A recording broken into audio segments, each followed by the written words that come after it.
Namo yemwe munhu aingantadze kudya sadza. Zvandakaona muupenyu shamwari yangu zvakandirwadza. Kutadza kufara ndichifunga dai ndanga ndirini. Ndatarisana nedambudziko iri ndaizodini. Yesu wangu ndezveshuwa vechikuru vanotaura chiita pana vamazamu. Unofanira kuchangamuka tinenge chifunga kuti vanovenga dzimwe nguva tichivaseka asi tozotanga kudema. Nhamo dzatimoneredza. Ndakayerera musodzi ndichiona chidadiso. Mwana chikura taimuona chimuchiva nemaziso. Chiti rimwe remazuva pamwe achaita chishamiso. Nekufambawo kwenguva akazoita zvirizvo. Amai vakafugidza kumeso vachinyara kutarisa zvanga zvaitwa nemwana. Iwe chidadiso, makore 13 watova nemwana. Vakafugidza kumeso vachinyara kutarisa zvanga zvaitwa nemwana.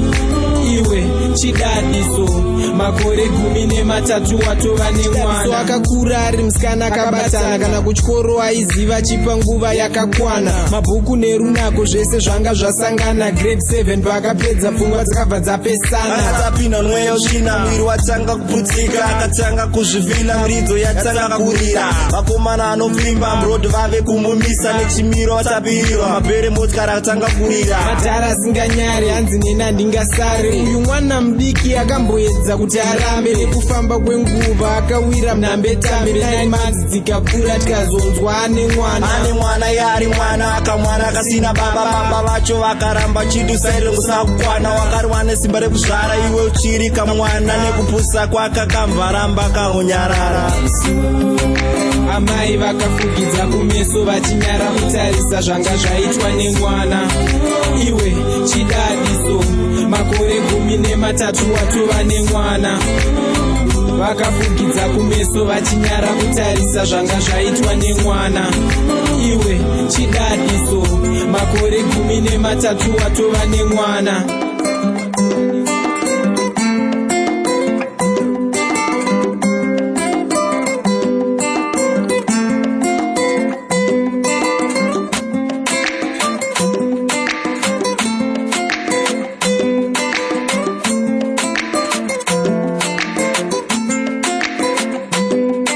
Asi mhosva ine kune mwana inoenda kuna ana baba. Nevakadzi vaona kudhara vasingade gutsikana. Vasingabvume kupfuurirwa nemusikana akanaka. Vachishuvira nechomwoyo kuti dai vambata-bata. Amai nababa vachidadiso vakangovharawo maziso. Vakati mwanangu sei kuzotinyadzisawo so. Zvisinei tichakuchengeta tokupa rudo.